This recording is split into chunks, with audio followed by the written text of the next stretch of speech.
ونشهد أن لا إله إلا الله وحده لا شريك له ونشهد أن سيدنا وسندنا وحبيبنا ومولانا محمدا عبده ورسوله أما بعد فأعوذ بالله من الشيطان الرجيم بسم الله الرحمن الرحيم ومن يتوكل على الله فهو حسبه إن الله بالغ أمره قد جعل الله لكل شيء قدرا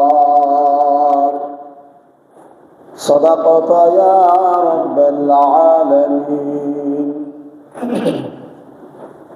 اللهم صل على محمد وعلى آل محمد كما صليت على إبراهيم وعلى آل إبراهيم إنك حميد مجيد اللهم بارك على محمد وعلى آل محمد كما باركت على إبراهيم وعلى آل إبراهيم إنك حميد مجيد بلغ العلا بكماله كشف الدجى بجماله حسنت جميع خصاله صلوا عليه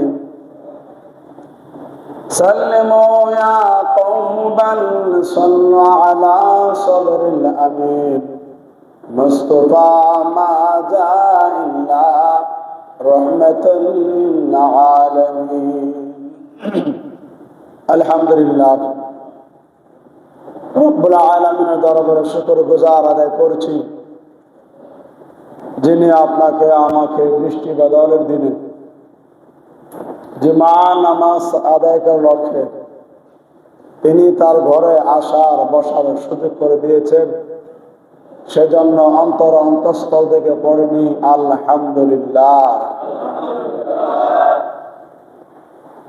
সূরা তালাকের একটি আয়াতে কারিমা তেলাওয়াত করেছি। আল্লাহ পাক রব্বুল আলামিন তৌফিক দান করলেন সে আয়াতের উপর কিঞ্চিত আলোচনা করার চেষ্টা করবো। আমা তৌফিক ইল্লা বিল্লাহ। শুকর করুন আমিন। মুসলমানি বান্দা হিসাবে, ইমানদার হিসাবে আমাদের একটা কাজ করতে হবে। সে কাজটা হচ্ছে তাওয়াক্কালতু আলাল্লাহ। মুসলমান যখন কাজ করে, ভালো কাজের শুরুতেই মুসলমান ভরসা রাখবে কার উপরে? আল্লাহর উপরে ভরসা রাখবে। যদি কাজ করতে যে আমি আল্লাহর উপর ভরসা রাখি, এই কাজটা যদি আমার মঙ্গল না হয়, আমার ইচ্ছা, আমার চাহিদা, আমার চিন্তা চেতনা এই কাজটা হোক, আমি আল্লাহর উপর তাওয়াক্কুল করে ঘর থেকে বের হলাম, কিন্তু এই কাজটা এমন হবে যে কাজটা আমার মঙ্গল না, আমার পক্ষে না, মানে এই কাজটা হলে আমার বিপরীত হবে, ক্ষতি হবে। তাওয়াক্কালতু আলাল্লাহ করার দ্বারা ওই ক্ষতি যে বিষয়গুলো আছে ওই কাজের মধ্যে ক্ষতিকারক সমস্ত বিষয়গুলো আল্লাহ তাআলা দূর করে দেবে।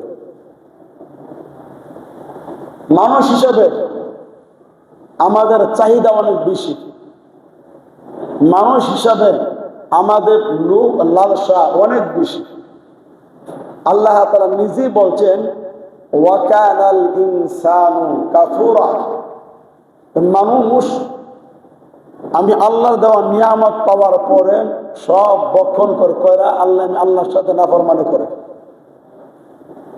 নাফরমানি কখন করেন?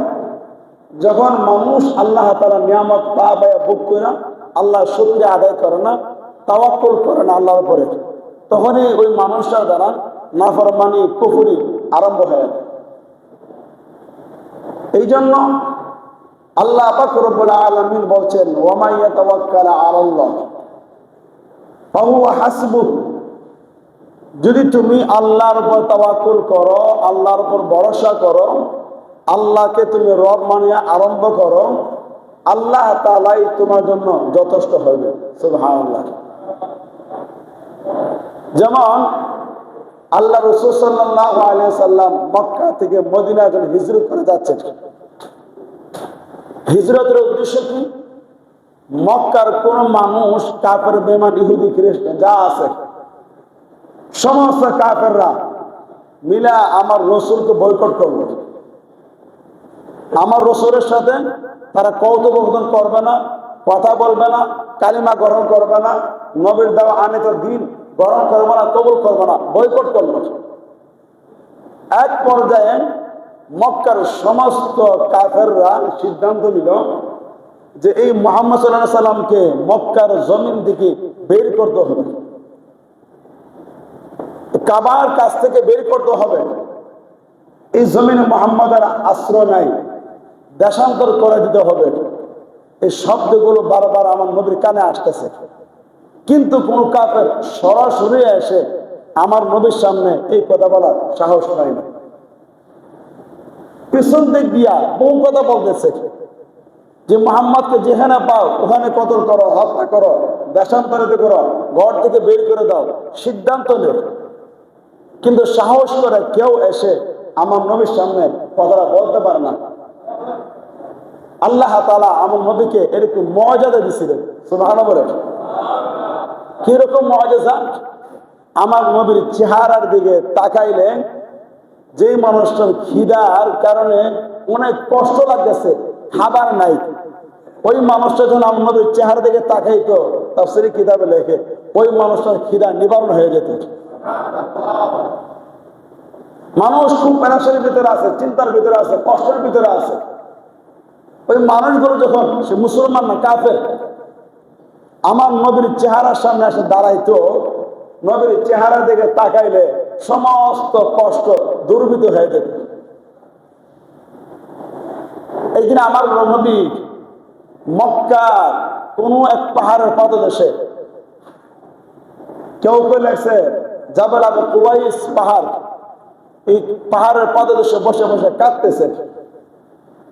হঠাৎ নবীর পেরেশানি লাগতেছে, মার কথা, বাবার কথা, দাদা নাই, এইরকম চিন্তিত হইয়া নবীজি কাঁদতেছে। তো এই রাস্তা দিয়া যত মানুষ যা, কাফেররা সবাই জমা হইয়া নবীর চেহারা দিকে তাকাইয়া, নবীর চেহারা দিকে তাকাইয়া তারাও কাঁদতেছে। নবীজি কেন কাঁদে কেউ জিজ্ঞেস করে নাই, দাঁড়া দাঁড়া কাঁদতেছে। এক ইহুদি পণ্ডিত এই রাস্তা দিয়ে যা,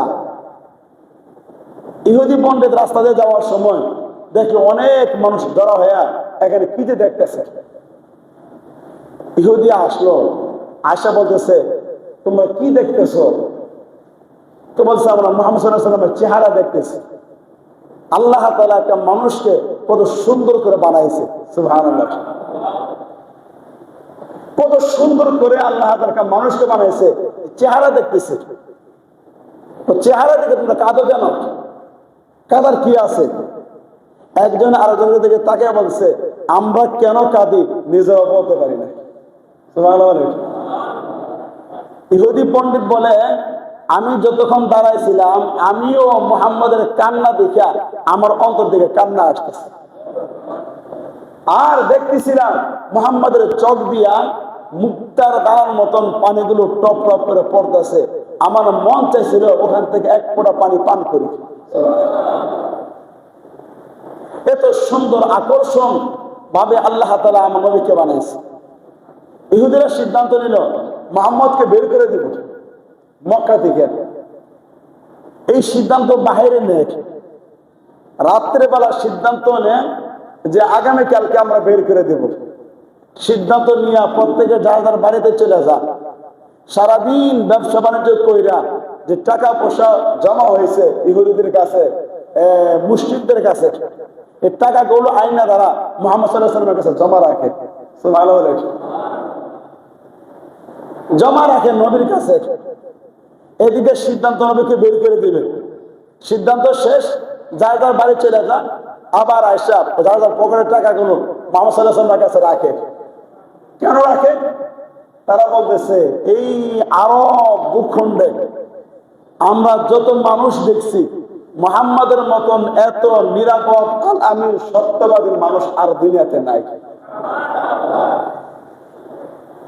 এই যে মুহাম্মদ সাল্লাল্লাহু আলাইহি ওয়াসাল্লামের কাছে সমস্ত আমানতগুলো তারা রাখা যায়, নাম লিখে লিখে রাখা যায় যে আমার 100 দিরহাম। এমনকি আবু জেহেল, উতবা, সাইবা যারা বড় বড় নেতা নেতৃত্ব দিত, তাদের টাকা পয়সা বেশি ছিল, তাদের অর্থ করে বেশি ছিল মুহাম্মদ সাল্লাল্লাহু আলাইহি ওয়াসাল্লামের কাছে। যেই দিন নবীকে মক্কা থেকে বের করে দিবে, চূড়ান্ত সিদ্ধান্ত, আমার নবী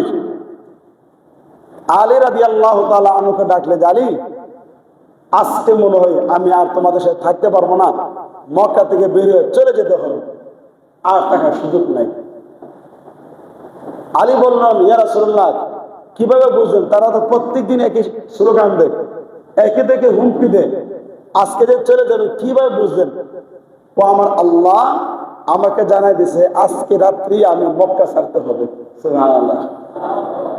আলী শোন, আমি যখন রাত্রে চলে যাব, সকালবেলা খবর পাবে আমি মুহাম্মদ মক্কাতে নাই, তখন তারা এসে প্রথমে আমার ঘরে আক্রমণ করবে, কারণ তাদের অর্থ সম্পদ আমার কাছে। এই জন্য আমার বিছানায় তোমাকে শোয়ে রাখি, আমার চাদরটা দিয়ে তোমার উপর ডেকে রাখি। আর মক্কার কোন কোন কাফের কত টাকা আছে সব নাম লেখা আছে। সকালে তারা যখন আসবে প্রত্যেকের আমানত গুলো তাদের হাতে বুঝাই দিবে। নবী পারতেন না তাদের সমস্ত অর্থ নিয়ে যেতেন? কি বলেন? পারতেন না? করেন নাই।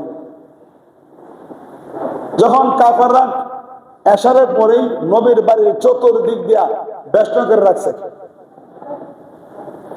যে নবীর বাড়ির চতুর্দিক দিয়ে বেষ্টন, তাতে বের হইতে না পারে।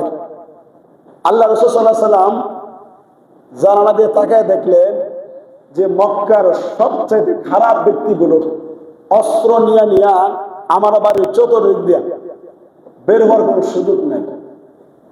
আল্লাহ করে, আল্লাহ এমন অবস্থায় আমি কিভাবে বের হব? আমি বের হইলেই তাদের কাছে আমি পাকড়াও হয়ে যাব। আল্লাহ তাআলা হাবিব, ওয়া ইয়াতাওয়াক্কাল আলাল্লাহ, আপনি আপনার রবের উপর তাওয়াক্কুল করুন, আপনার রবের উপর তাওয়াক্কুল করুন, আপনার রব আপনার জন্য যথেষ্ট হয়ে যাবে। নবীজির সাথে সাথে বলে, আল্লাহ আপনি ছাড়া আমাকে এই কঠিন মুহূর্তে কেউ বাঁচাতে পারবে না, আপনি আমাকে বাঁচাবেন। আপনার ছাড়া কেউ নাই, আপনি আমাকে বাঁচাবেন এই কঠিন মুহূর্তে। আল্লাহ তাআলা ইব্রাহিমের বলে দিলেন, যান, যেহেতু আমার উপরে পুরোপুরি তাওয়াক্কুল করলেন, আমি আপনাকে বাঁচাই দেই। আপনি সূরা ইয়াসিনের প্রথম যে কয়েকটা আয়াত আছে, ফাহুম লা ইবসিরুন, এতটুকু তেলাওয়াত করবেন। হাতে এক মুঠি বালু নিয়ে আপনি দরজা খুললে এরকম ভাবে একটু ছিড়ে দেন। আল্লাহ রাসূল সাল্লাল্লাহু আলাইহি ওয়াসাল্লাম সূরা ইয়াসিন শুরুর দিকে নিয়ে ফাহুম লা ইবসিরুন পরে বালুতে ফু দিয়ে ছিটাই দিলেন। এই বালুগুলো প্রত্যেকটা পাহারাদার কাফের যারা আছে তাদের চোখে লাগছে, তারা চোখ কষাইতেছে, সব কষাইতেছে। এই মুহূর্তে আল্লাহ রাসূল সাল্লাল্লাহু আলাইহি ওয়াসাল্লাম ঘর থেকে আল্লাহর তাওয়াক্কুল করে বের হয়ে চলে গেলেন। বাঁচাইছেন কে? বাঁচানোর কোনো সুযোগ ছিল? আল্লাহ যদি না বাঁচাতেন, কাফাররা চোখ কষাইতেছে, বাস কিছুক্ষণ পরে আবার ঠিক হয়েছে। সারা রাত পাহারা দিতেছে, সারা রাত পাহারা দিয়া সকালবেলা যখন দেখলো যে মুহাম্মদ সাল্লাল্লাহু আলাইহি ওয়াসাল্লাম তো ফজর নামাজে বের হয়নি, কেন আমার নবীর তো কখনো নামাজ কাজা হয় নাই। কাজা হয়েছে? হ্যাঁ, কখনো কাজা হয় নাই। হ্যাঁ, বনু মুস্তালিকের যুদ্ধে আল্লাহ রাসূল সাল্লাল্লাহু আলাইহি সাল্লামের ফজর নামাজ কাজা হয়েছিল কোন যুদ্ধে? বনু মুস্তালিক একটা গোত্র, তাদের সাথে যুদ্ধ করতে গেছেন। তখন আল্লাহ রাসূল সাল্লাল্লাহু আলাইহি ওয়াসাল্লাম সাহাবা কেরামকে নিয়ে আম্মা জানা আয়েশা রাদিয়াল্লাহু তাআলা আনহা ছিলেন। রাত্রে অবস্থান করে সারা রাত হাঁটতে হাঁটতে হাঁটতে হাঁটতে উট নিয়ে বনু মুস্তালিকের এলাকা যাওয়ার আগে রাত্রে এখানে অবস্থান করছে, ক্লান্ত। বেলাল রাদিয়াল্লাহু তাআলা আনহু বলেছে, বেলাল আমরা একটু আরাম করি, একটু ঘুমাই, তুমি পাহারা দাও। এবং বেলালের সাথে আরো সাহাবীকে দিছে। বেলাল যখন ক্লান্ত হয়ে যাবে তখন বেলাল তুমি তাকেও পাহারাদার রাখো, আমরা একটু ঘুমাই। এমন তো অবস্থায় রাসূল ঘুমাইলেন, সাহাবা কিরাম ক্লান্ত ঘুমাইলেন। সফর করলে হাঁটলে কিন্তু শরীর ক্লান্ত হয়ে যায়, ঘুমাইলেন। বেলাল চিন্তা করলেন যে সবাই যখন ঘুমাইছে আমি আর কি করব, আমি একটু তেলাওয়াত করি, নামাজ পড়ি। তেলাওয়াত করতেছেন, নামাজ পড়তেছেন, পয়রা বেলালের ঘুম চলে আসে। আপনি কোরআন তেলাওয়াত পড়তে বসবেন, নামাজ বসবেন, তাসবিহ হাতে নিয়ে বসবেন, দেখবেন ঘুম চলে আসে না?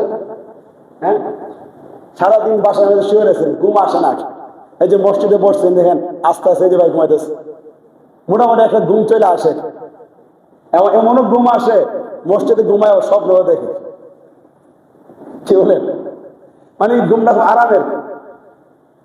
তো এরকম বেলা চিন্তা করে ঘুমায় দেখ, ঘুমায় গেল।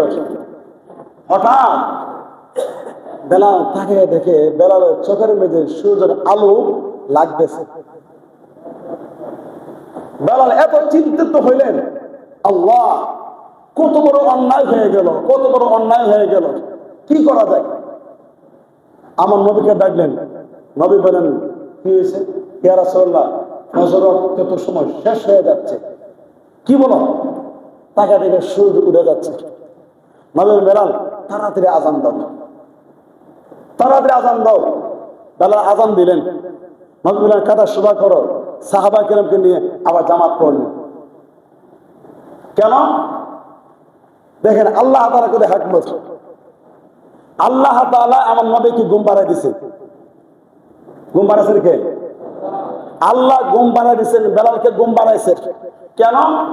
যে কোন উম্মত যদি, কোন বান্দা যদি একসাথে সফর করে, সফর করতে যায় যদি নামাজ কাজা হয়ে যায়, সময় চলে যায়, ওই নামাজটা কাজা নামাজটা আজান দিয়া একামত দিয়া আবার আদায় করা যায়, এই প্রমাণ করার জন্য আল্লাহ তাআলা আমার নবীর দ্বারা এক একটা নামাজ কাজা করেছে। সুবহানাল্লাহ।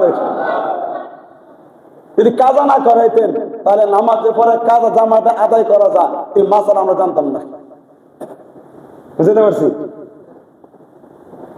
আল্লাহ রাসূল সাল্লাল্লাহু আলাইহি সাল্লাম তারা চোখ এরকম ভাবে কাছে যাচ্ছে, ফজর হয়ে গেল। তারা চিন্তা করলো কি নবীর তো নামাজ কাজা হয় নাই। কাফেররা বলতেছে নবীর তো নামাজ কাজা হয় নাই।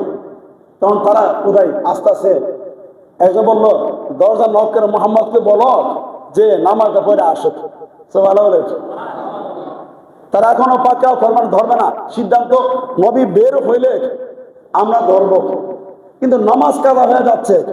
কাফেররা বলছে না, মুহাম্মদ তো কখন নামাজ কাজা করে নাই, নামাজ কাজা হয়ে যাচ্ছে, অতএব ডাক দিতেছে আপনি নামাজ পড়েন। নক করতেছে, গিয়া নক করে পরে গিয়া দেখে মুহাম্মদ সাল্লাল্লাহু আলাইহি ওয়াসাল্লাম নাই, আলী আছে। আলী তুমি এখানে? আমি তো রাতে এখানে ছিলাম। মুহাম্মদ কোথায়? নবী তো চলে গেছে নামাজের আগে। সুবহানাল্লাহ। আরে কোন দিক দিয়ে গেল? তো তোমার সামনে দিয়ে গেছে, দেখো না? কেউ বলবে না, আমরা কেউ দেখি নাই। আরে তুমি কি নামাজ পড়ছো? হ্যাঁ, আমি টাইম মতো নামাজ আদায় করছি। সুবহানাল্লাহ। কাফের বেঈমান এরপরও আলীকে বলতেছে, আলী তুমি কি নামাজ পড়ছো? হ্যাঁ, নামাজ পড়ছি। মোহাম্মদ গেল কোথায়? এখন পাগলের মতো হয়ে গেছে। আলী বলেন, ভাই কেউ যায়েন না, সবাই আসেন, আয়েশা আমার নবীর কাছে যে আমানত রেখেছেন এই আমানত গুলো আপনারা নিয়ে যান। আমানত না নেওয়া পর্যন্ত আমি বাড়ি ছাড়তে পারি নাই। যখন বড় বড় নেতারা সবাই আসলো, আয়েশা যার যার আমানত গুলো আলী রাদিয়াল্লাহু তাআলা এক এক করে সবার হাতে বোঝাই দিল। সবার হাতে বোঝাই দিল। আবার আলী চলে গেল। তারা সিদ্ধান্ত নিল মুহাম্মদ গেল কোন দিক দিয়ে। তাদের জ্ঞান মেধা এত তীক্ষ্ণ ছিল যে একটা উট কোন দিক দিয়ে হাইটে গেছে, এই উটটা কোন এলাকার, উটের পায়ের ছাপ দিকটা মানুষগুলো বলতে পারত। কিরকম জ্ঞান ছিল। মরুভূমিতে চলতেছে, এই উটের একটা বিসি পাওয়া গেল, ওর যে এখানে বিট লেদা দিল উটের গোবর থেকে একটা বিসি পাওয়া গেল। এই বিসিটা দেখে তারা বলতে পারে যে উটটা কোন এলাকার, উটটা কোন এলাকার বলতে পারে। তাদের জ্ঞান আল্লাহ কত বাড়ে দিচ্ছে। তারা এই পদাঙ্ক অনুসরণ, উটের সাপ ঘোড়ার সাপ দেখে দেখে দেখে দেখে আস্তে আস্তে আস্তে আস্তে আস্তে আস্তে কোথায় গেল, মক্কা থেকে 6 কিলোমিটার দূরে যে জাবালে সুর পাহাড়, জাবালে সুর পাহাড় পর্যন্ত তারা গেল। ওখানে যাওয়ার পরে আর কোন আলামত নিদর্শন নাই। সিদ্ধান্ত নিল যে এই পাহাড় পর্যন্ত মুহাম্মদ সাল্লাল্লাহু আলাইহি ওয়াসাল্লাম আসছে, এরপরে কোথায় গেছে তারা তালাশ করতেছে, আর খুঁজে পানা। নবীর সাথে আবু বকর রাদিয়াল্লাহু তাআলা আনহু, আবু বকরের রান সরাই দিছে, আমার নবীজি রান মুবারক মাথা রেখে একটু ঘুমাই দিছে। উপর দিকে আবু বকর তাকে বলতেছে, ইয়া রাসূলুল্লাহ, কাফেরদের পা দেখা যায়। সুবহানাল্লাহ। কাফেররা আমাদেরকে ধরার জন্য, পাকড়াও করার জন্য, মারার জন্য চলে আসে, উপর দিকে তাকে পা দেখা যায়। নরমালি বই পাওয়ার কথা, বই আসার কথা, কাফেরদের জন্য তো আমরা এগুলো পালাইছি, ঢুকাইছি। ওই অবস্থায় আল্লাহ রাসূল সাল্লাল্লাহু আলাইহি সাল্লাম বলেন, আবু বকরকে সান্ত্বনা দিচ্ছেন, লা তাহজান ইন্নাল্লাহা মা'ানা। সুবহানাল্লাহ বলেন। আবু বকর ভয় পেও না, লা তাহজান, কোনো ভয় নেই, ইন্নাল্লাহা মা'ানা, নিশ্চয়ই আল্লাহ তাআলা আমাদের সাথে আছেন। আল্লাহ তাআলা যার সাথে আছেন তার কোনো ভয় আছে? কোনো ভয় আছে? কোনো ভয় নাই। এই জন্য আমার নবী বলছেন, ওয়া ইয়াতাওয়াক্কাল আলাল্লাহ ফাহুয়া হাসবুক।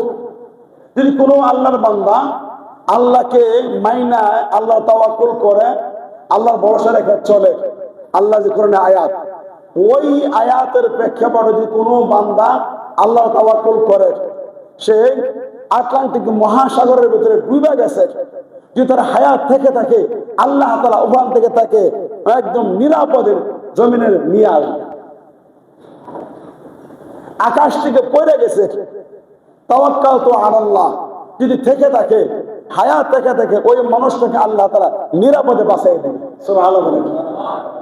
এই জন্য আমরা যখন ঘর থেকে বের হব, আমরা ঘর থেকে যখন বের হব, বের হওয়ার সময় ডান পা দিয়ে বের হয়ে কি বলবো? বিসমিল্লাহি তাওয়াক্কালতু আলাল্লাহ। বিসমিল্লাহি, সবাই বলেন বিসমিল্লাহি তাওয়াক্কালতু আলাল্লাহ। আমি আল্লাহর উপর তাওয়াক্কুল করে বের হয়ে গেলাম। এবার আমার পুরো জিম্মাদারি, এই ঘরে আসার আগ পর্যন্ত জিম্মাদারি কার কাছে? আল্লাহর কাছে। আল্লাহর কাছে। আমার প্রতিটা কদম কদম যত বিপদ আসুক না কেন, আমাকে কে বাঁচাবে? যদি আমি আল্লাহর উপর তাওয়াক্কুল না করি, আল্লাহ আমাকে বাঁচাবে না। আমি আল্লাহর উপর তাওয়াক্কুল করলে আল্লাহ তাআলা আমাকে বাঁচাবে। এই জন্য সুন্নাহ হচ্ছে, সুন্নতে আমল হচ্ছে, ঘর থেকে বের হলে এই দোয়া পড়ে বের হওয়া, বিসমিল্লাহি তাওয়াক্কালতু আলাল্লাহ পড়ে আমি বের হব, আল্লাহ তাআলা আমার জিম্মাদারি নেবে। নবীর একজন, আল্লাহর একজন নবী হযরত জাকারিয়া আলাইহিস সালাতু ওয়াস সালাম।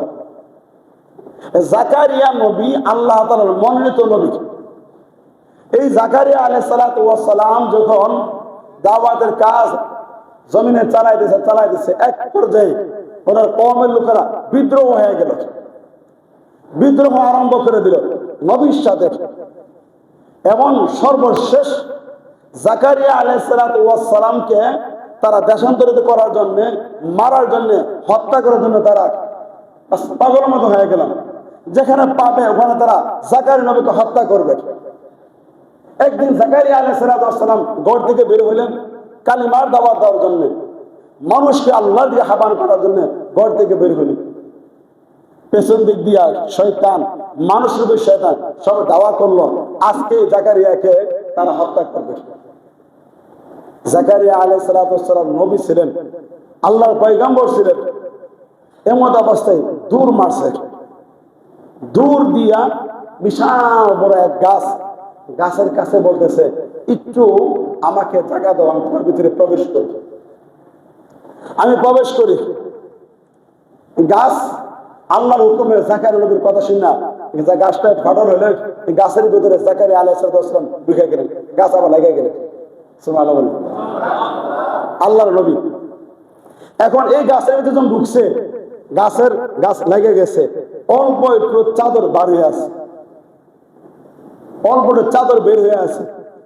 মিস্টার ইবলিস শয়তান তাদেরকে দেখাই দিল, তোমরা কাকে খুঁজতেছ? জাকারিয়াকে। জাকারিয়া এই মধ্যে আসছে, আর খুঁজে পাচ্ছি না। তখন শয়তান দেখাই দিল এই গাছের ভিতরে জাকারিয়া প্রবেশ করছে। তারা বলছেন না, এই গাছের ভিতরে জাকারিয়া প্রবেশ করতে পারে নাই। শয়তান বলছে অবশ্যই প্রবেশ করছে, প্রমাণ দেখো, এই যে চাদর, জাকারিয়া চাদরের কোনাটা বের হয়ে আছে। তখন তারা সিদ্ধান্ত নিল হ্যাঁ এই গাছের ভিতরে ঢুকছে। তখন তারা বড় করাত নিয়ে আসলো, করাত নিয়ে আসলে এই গাছ তারা দ্বিখণ্ডিত করবে, জাকারিয়াকে আলাদা করবে। এমন অবস্থায় জাকারিয়া আলাইহিস সালাম আল্লাহকে বলল, আল্লাহ আল্লাহ তোমার দ্বীনের জন্য আমি মেহনত করতেছি, দাওয়াত দিচ্ছি, এই জন্য আমাকে তারা করাত দিয়ে ছিলতেছে, আল্লাহ সাহায্য করো। আল্লাহ তাআলা বলেন, হাবিব ও বন্ধু, যে অবস্থা আছে এই অবস্থা সবর করেন। এখন যদি আরেকবার আমি আল্লাহর কাছে সাহায্য চান, নবুয়তের দপ্তর থেকে নামটা কেটে দিই। কেন?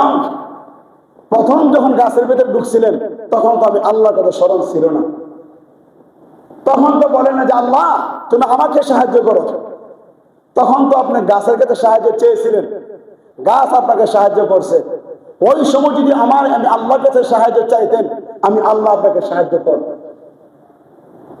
নবী হওয়ার পরও আল্লাহর কাছে সাহায্য না চাওয়ার কারণে আল্লাহ রেহাই দেয় নাই, ওই অবস্থায় শহীদ করা হয়, শহীদ করা হয়েছে। আর পয়গম্বর ইব্রাহিম আলাইহিস সালাম যখন নমরুদের অগ্নিকুণ্ডে ফালালো, একটাই কথা, ওই অবস্থায় জিব্রাইল আলাইহিস সালাম আসছে, অনেকে আসছে সাহায্য করার জন্য। কি বলছিলেন? জিব্রাইল তুমি কেন সাহায্য করতে আসছো? আমার আল্লাহ কি দেখে নাই? সুবহানাল্লাহ। যদি আল্লাহ দেখে থাকে, আল্লাহ দেখতেছে, তাহলে আমি আল্লাহর হুকুমে এখানে পড়তেছি, আমার কোনো চিন্তা নাই, আল্লাহ তো আমাকে দেখতেছে। আল্লাহর তাওয়াক্কুল, আল্লাহর তাওয়াক্কুল হওয়ার কারণে এই আগুনটা আল্লাহ তাআলা এসির মতন আরামদায়ক বানাই দিয়েছে। সুবহানাল্লাহ। মুহতারাম হাজিরিন, আমরাও আমাদের জীবন চলার পথে আমি চলবো সর্বাবস্থায়। আমি যখন ভালো কাজে চলবো, ঘর থেকে বের হব, দোকান থেকে বের হব, অফিস থেকে বের হব, আমি বিসমিল্লাহি তাওয়াক্কালতু, পারবো তো ইনশাআল্লাহ? হ্যাঁ, এই দোয়াটা আমল করবেন। একটা দোয়া, একটা আমল আজকে দেওয়া হলো। আমি ঘর থেকে বের হব, তাওয়াক্কুল কার উপর থাকবে? সবাই বলেন কার উপর থাকবে? উচ্চ আওয়াজ বলেন কার উপর থাকবে? আল্লাহর উপর থাকবে। কারণ আল্লাহ আমার সাথী, আল্লাহ আমার রব, আল্লাহ আমার সব। দুনিয়া আমার কাছ থেকে এক এক করে সব বিদায় নিবে, কিন্তু আমার আল্লাহ আমার কাছ থেকে বিদায় নেবে। আমি যদি রবকে রব হিসেবে মানতে পারি, আল্লাহকে আল্লাহ হিসেবে মানতে পারি, আমার রব দুনিয়ার শুরু থেকে, জীবনের শুরু থেকে আমার সাথে ছিল, আমার জীবন শেষ হয়ে যাবে, আমার রব আমার সাথে থাকবে। দুনিয়াতে আমি যখন আগমন করছিলাম, দুনিয়ার কোন মানুষ আমার ভাষা বুঝে নাই, বুঝতে পারছে? দুনিয়ার কোন মানুষ, এমনকি আমার মাও আমার ভাষা বুঝতে পারে নাই। আমি কান্নাকারি করতেছিলাম, ওই অবস্থা ও আমার রব আমার ভাষা বুঝা আমাকে খাবার খাওয়াইছে। আমার মা কিন্তু আমার ভাষা বুঝে নাই, বুঝেছেন? কেউ বুঝে নাই। আমি কান্না করতেছিলাম, কেন কান্না করি? আমার রব আমার মায়ের বেঁধে দিছে, তাড়াতাড়ি খাওয়াও, আর খিদা লেগেছে। দুনিয়া চলার পথে আমি যদি ঘুমিয়ে যাই, আমার কাছ থেকে সব চলে যায়। ঘুমন্ত অবস্থায় আমার রব আমার সাথে আছে, আমার আল্লাহ আমার সাথে আছেন। যদি আমি ঘুমানোর সময় আমার আল্লাহ আমার সাথে না থাকতেন, তাহলে আমি যে গাছতলা ঘুমাই, অনেক মানুষ আছে না গাছের নিচে ঘুমা, জমিনে কাজ করতেছে, এসে গাছের ক্লান্ত ঘুমায় গেছে। ওই সময় যদি আমার রব আমার আল্লাহ আমার সাথে না থাকতেন, তাহলে আমার নাকে দিয়া কানে দিয়া কত বিষাক্ত জিনিস প্রবেশ করত পারে না। আল্লাহ বলেন, বান্দা তুই যখন ঘুমায় যাস, ওই অবস্থায় তোর নাক আর কান তো খোলা, ইচ্ছা করলে বিভিন্ন কীটনাশক এবং কষ্টদায়ক বস্তুগুলো তোর নাকে দিয়ে কানে দিয়া ঢুকতে পারে না। আল্লাহ বলে, ফেরেশতা দিয়ে আমি আল্লাহ পাহারা দেই,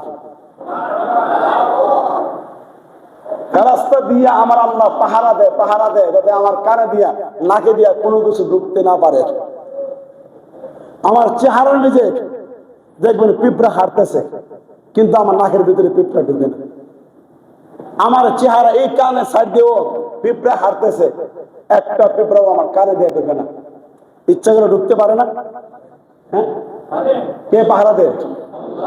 আল্লাহ তাআলা ফেরেশতার মাধ্যমে আমাকে পাহারা দিতেছে। ওয়া হুয়া মাআকুম আইনামা কুনতুম, বান্দা তুমি যেখানে থাকো না কেন, ওই অবস্থায় আমি তোমার সাথে আছি। ওয়া নাহনু আকরাবু ইলাইহি মিন হাবলিল ওয়ারিদ, আল্লাহ বলছে, বান্দা তোমার শাহরগের চাইতে আরো কাছে আমি আল্লাহ তোমার সাথে আছি। সুবহানাল্লাহ বলে। বর্তমানে সায়েন্স বলতেছে আল্লাহ তাআলা তো ফেরেশতাদের মাধ্যমে সাহায্য করে পাহারা দেয়। এরপরে এই কানের ভিতরে নাকের ভিতরে যে ময়লা আছে না সবাই, এই ময়লাটা এমন বিষাক্ত দুর্গন্ধ একটা ময়লা আল্লাহ তার কানের ভিতরে দিয়ে দিছে, নাকে দিয়ে দিছে। পৃথিবী যত কীটনাশক আছে, পিঁপড়া থেকে আরম্ভ করে সমস্ত কীটনাশক এখানে আসলে তারা ভয়ে আর প্রবেশ করে না। এত দুর্গন্ধের কারণে তারা মনে করে এখন ঢুকলে মারা যাবো, এই জন্য কোন মশা মাছ এখানে ঢুকার চেষ্টা করে না। এই যে একটা জিনিস ময়লা দিয়ে দিছে কে? আল্লাহ। আল্লাহ বলছে, ওয়া নাহনু আকরাবু ইলাইহি মিন হাবলিল ওয়ারিদ, মাতা তোমার সাথে আমি সবসময় আছি। সর্বশেষ আমি যখন বিদায় নিয়ে চলে যাব, কবর রাখা হবে, ওই অবস্থা তোমার আত্মীয় স্বজন সবাই চলে আসবে, ওই অবস্থা আমাকে রাখা হবে বিসমিল্লাহি আলা মিল্লাতি রাসূলিল্লাহ, বিসমিল্লাহ বলে আল্লাহর হাতে আমাকে সবর্দ করে চলে আসবে। কবরে দুনিয়ার কেউ নাই, কে আছে? আল্লাহ কাছে আমাকে রাখিয়া দুনিয়ার সবাই চলে আসতেছে। অতএব মুহতারাম হাজিরিন, আমি আমার চলার পথে আমার সাথী বানাবো কাকে? আল্লাহকে আমার সাথী বানাবো, আল্লাহকে বন্ধু বানাবো। আল্লাহ বলছে, আল্লাহু ওয়ালিয়্যুল্লাযীনা আমানু, ঈমানদার তোমাদের বন্ধু হলাম আমি আল্লাহ। আমি আল্লাহ তোমাদের বন্ধু। অতএব আমার জীবনে চলার পথে আমার বন্ধু কে হবে? আল্লাহ। আল্লাহ সুবহানাহু ওয়া তাআলা আপনাকে আমাকে এই কথাগুলোর উপর আমল করতে তৌফিক দান করুক। যারা সুন্নাত পড়েন, যারা সুন্নাত পড়েন।